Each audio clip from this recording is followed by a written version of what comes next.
Hola gente futbolera, bueno, vamos a hablar de la actualidad del Barça, hoy lejos de casa evidentemente, ya os comenté que estaba por ahí de vacaciones y bueno, he encontrado hueco para poder comentar la actualidad del Barça como hacemos todos los días aquí en Orgullo Culé y vamos a empezar hablando sobre Sterling. ¿Qué pasa con Sterling?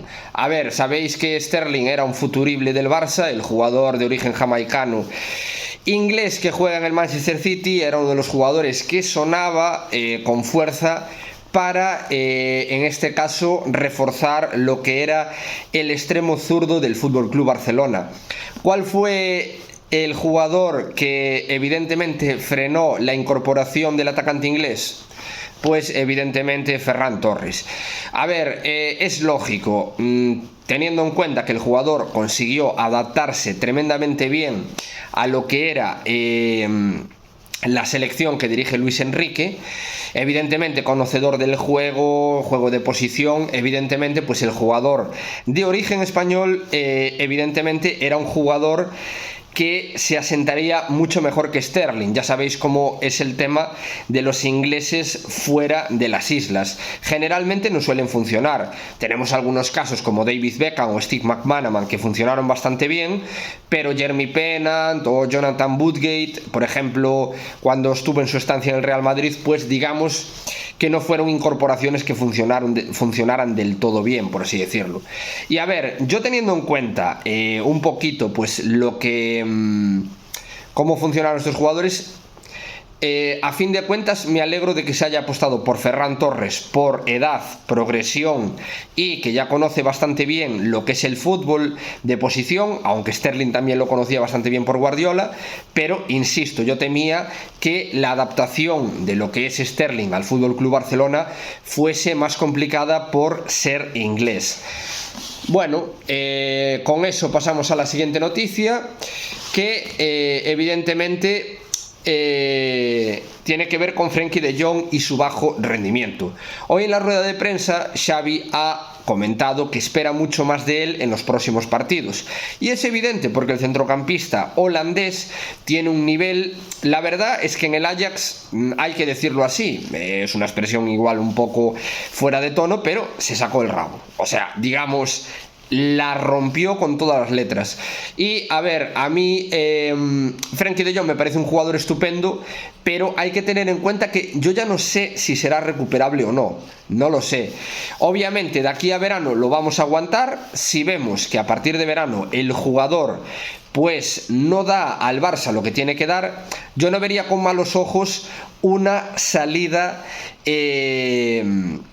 hacia otro club. Y aparte hay que tener en cuenta también que Frenkie de Jong pues todavía tiene mercado y un valor de mercado bastante elevado de unos 60 millones de euros, por lo tanto podría ser un jugador clave a la hora de incorporar nuevos jugadores con una venta y sacando una jugosa cifra en forma de traspaso. Entonces, partiendo de esa base, lo que es Frenkie de Jong, pues insisto, esperemos de aquí a final de verano a ver qué pasa, de aquí al mercado de verano quiero decir, y a partir de ahí pues empezar a sacar conclusiones sobre su salida o no del Barça. Bien, pasamos a un tema bastante complicado, porque un médico reputado sobre el tema de lesiones de bíceps femoral, Ferran Abad, traumatólogo deportivo del Re Sport Clinic, analizó el tema de la lesión de Ansu Fati. A ver, ¿qué pasó con la lesión de Ansu Fati? Primero se decía que el jugador iba a estar sobre 2 meses fuera de los terrenos de juego. A ver, esto es evidente y ya lo teníamos claro, pero el hecho de que se esté lesionando tanto constantemente de Ansu Fati ha llevado a la conclusión por parte de especialistas en el ámbito del bíceps femoral a que la lesión, que ya se ha hecho un análisis profundo de la lesión que padece ahora mismo en ese bíceps femoral, es que se sitúa en la porción más rígida de la musculatura de este propio músculo, el bíceps femoral, o sea, en la zona más rígida de este músculo. Por lo tanto, teniendo en cuenta que es donde el tendón conjuga en una forma importante en el movimiento del jugador, hay que tener en cuenta que la recomendación que le dan es el tratamiento quirúrgico, o sea, pasar por quirófano. Y después la recuperación va a variar entre un periodo aproximado de unos 3 a 4 meses de rehabilitación, que a ver, en jugadores normales esto es la rehabilitación, puede reducirse un poco o puede incluso ampliarse un poco. Ya sabéis cómo van las recuperaciones, que en función del cuerpo del jugador, pues a veces son antes y otras veces pues son posterior a las fechas indicadas, ¿no? A ver, yo tengo bastante miedo. A ver, hay que recordar que en su día Leo Messi también se lesionaba bastante, y tampoco es una cosa que, bueno, que digamos que es una locura, ¿no? Yo pienso que el jugador se puede recuperar de la lesión. Hay que realizar una preparación física conjuntamente al nivel que tiene el jugador. O sea, un jugador que es rápido, explosivo y demás, debe tener una preparación física superior a otros jugadores que no tienen que hacer, digamos, tanta arrancada o tanta velocidad a la hora de definir. Yo ya digo, paciencia con Ansu Fati, que creo que es un jugador que sí es recuperable, y veremos qué pasa con él. Hablando de jugadores recuperables, pasamos a uno no recuperable, porque parece ser que el Manchester United y el Chelsea sobre todo, ahora pagaría 4 millones por la cesión del jugador hasta el próximo mercado de verano, y a partir de ahí negociarían con el jugador ya como agente libre para incorporarlo a sus filas. Bueno, el tema de Ousmane Dembélé ya me agota, ya me cansa, y no pienso comentar nada más sobre este sinvergüenza, maleducado y impresentable jugador, junto con su representante, que defino de la misma manera: sinvergüenza, pesetero, y le importa, para mí, desde mi punto de vista, le importa una mierda la carrera de su jugador. Lo único que le importa es enriquecerse a su costa. Simplemente eso es lo que yo veo y lo que yo creo, porque no podemos, ya digo, sacar conclusiones más positivas viendo cómo son los antecedentes. Rennes se hizo dos especies de revueltas para salir, primero al RB Leipzig o al Red Bull de Salzburgo, no me acuerdo, uno de esos dos equipos, después al Borussia de Dortmund, luego al Barcelona, y ahora está haciendo lo mismo con el Barça. Este jugador solo le importa el dinero y su carrera le da absolutamente igual, es lo que a mí me transmite. Bueno, y hablando de más temas referentes a jugadores del Barça, ojo a esta noticia que a mí me entristece un poco. Iñaki Peña, portero del Barça, tercer portero en discordia del Barça, rumbo al Galatasaray. Está cerca de marchar al Galatasaray en calidad de cedido hasta final de temporada. No trasciende si lo que es el jugador va a tener una opción de compra por parte del Galatasaray o no. Yo espero que no, porque lo considero un portero de nivel para lo que es el Barça. Habría que vender a Neto, que cobra, digamos, un dinero bastante elevado, y al mismo tiempo mantener a la gente de la casa, que siempre te cobran menos y evidentemente pues su nivel siempre es mejorable. Tener obviamente a Iñaki Peña de tercer portero, el chaval se cansaría y diría: bueno, mirar, yo me largo, prefiero firmar con otro club y al menos disputar minutos y tener continuidad, porque los jugadores, al igual que toda persona en la vida, si no tienen continuidad en sus proyectos y en su vida, pues nunca consiguen el asentamiento buscado, y este es el caso de Iñaki Peña.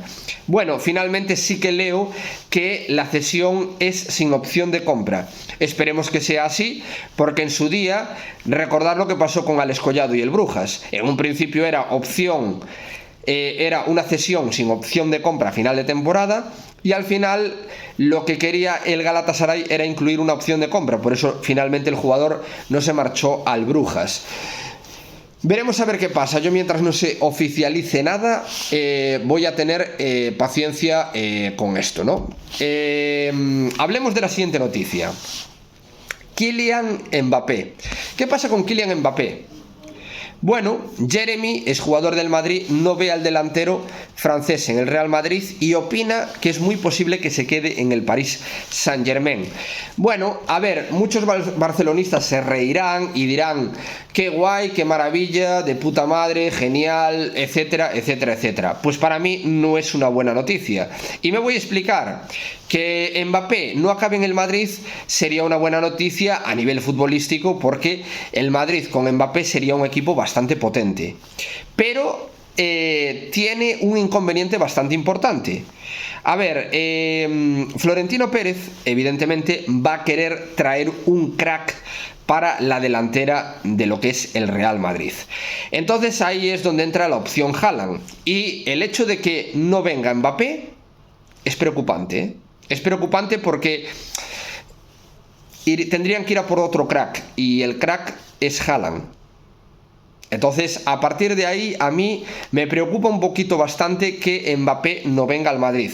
Que no venga, insisto, es positivo, pero negativo al mismo tiempo, porque esto podría hacer que Florentino decantase su balanza a intentar la incorporación de Erling Braut Haaland. Entonces, ya digo, hay que tener bastante cuidado con esto. Yo no las tengo todas conmigo y, insisto, mucho cuidado con esto.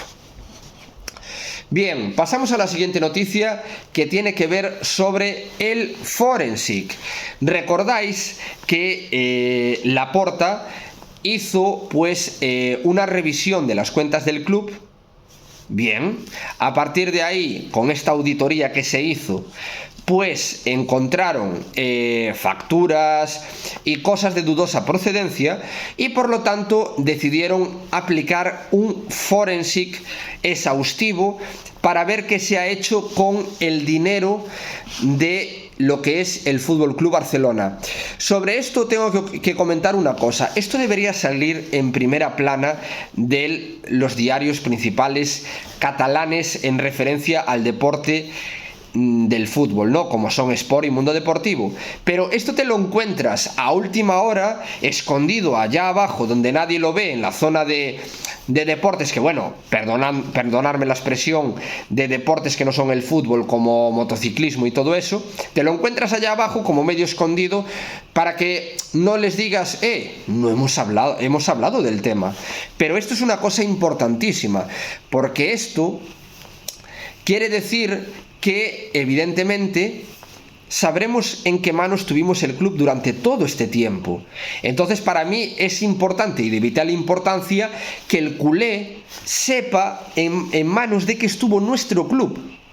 Porque, a ver, daros de cuenta de que todo lo que a donde nos ha traído Bartomeu, a la más sincera ruina, con un equipo de pirámide invertida, con jugadores veteranos ganando mucho dinero y jóvenes que ganan poco y aún por encima acaban contrato, y después pérdidas por valor de 1.200 millones, temas lamentables como crear bots para atacar a figuras que representaban todo lo contrario a ellos, como el cruifismo, jugadores de la propia plantilla atacando a Piqué, a Messi, Busquets, Alba, etcétera, y bueno, atacando a todo aquel que hablase bien de Laporta, básicamente. Entonces, a ver, todos estos temas, Barçagate, temas del Spy Barça, que se dice que lo que era Bartomeu, pues había pagos, habían hecho un primer pago y no se sabe dónde está el dinero, temas de, por ejemplo, también relacionados, es que lo tenía aquí apartado, pero bueno. El tema del Laietà, ¿recordáis? Pagarle a esas instalaciones deportivas del Laietà por posibles molestias de ruido y polvo, cuando no se llegaron ni a producir las obras. Pagar 1 millón de euros. Bueno, a ver, son cosas que verdaderamente me parecen lamentables. Lo que sí os digo es que el tema del forensic parece ser que se ha fijado el jueves como fecha límite, en la cual Laporta, me imagino que a lo mejor con Ferran Reverter, pues dará una rueda de prensa para explicar el forensic y al menos saber ya por fin si Bartomeu y su anterior junta directiva podría implicársele algún cargo delictivo y poder presentar, pues digamos, algún tipo de demanda por administración desleal, etcétera, etcétera, etcétera. A partir de ahí veremos lo que pasa. Pero bueno, es importante saber que el jueves hablarán del Forensic y estaré atento para comentarlo como siempre aquí en Orgullo Culé. Y luego finalizamos con una noticia bastante interesante. Spotify. Ya sabéis, esta plataforma mundialmente conocida como una de las plataformas más grandes en el ámbito musical, tienen un montón de canciones, pues se postula como el mejor sponsor para el Barça. Parece ser que llevarían a Spotify como principal sponsor. Esto es lo que se comenta. A ver, habían hablado pues evidentemente de empresas de criptomonedas que obviamente están digamos en un ámbito pues en escala, van cada vez subiendo más y más, pero Spotify, por ejemplo, para mí desde mi punto de vista lleva muchos años pues aportando a lo que es unas ganancias brutales y me parece pues digamos una empresa más fiable desde el punto de vista económico, porque el tema de las criptomonedas te puede salir bien o te puede salir mal. Entonces, a ver, es un negocio que, a ver, ahora está en auge, pero tenemos que tener mucho cuidado con él.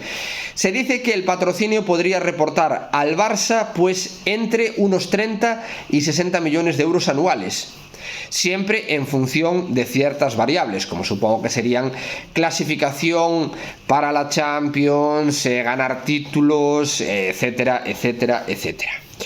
Bueno, pues nada, esto es todo lo referente a la actualidad del Barça. Si os ha gustado el vídeo, pues un like sería digno de agradecer. No olvidéis suscribiros y nos vemos en próximos vídeos. Un saludo, gente futbolera.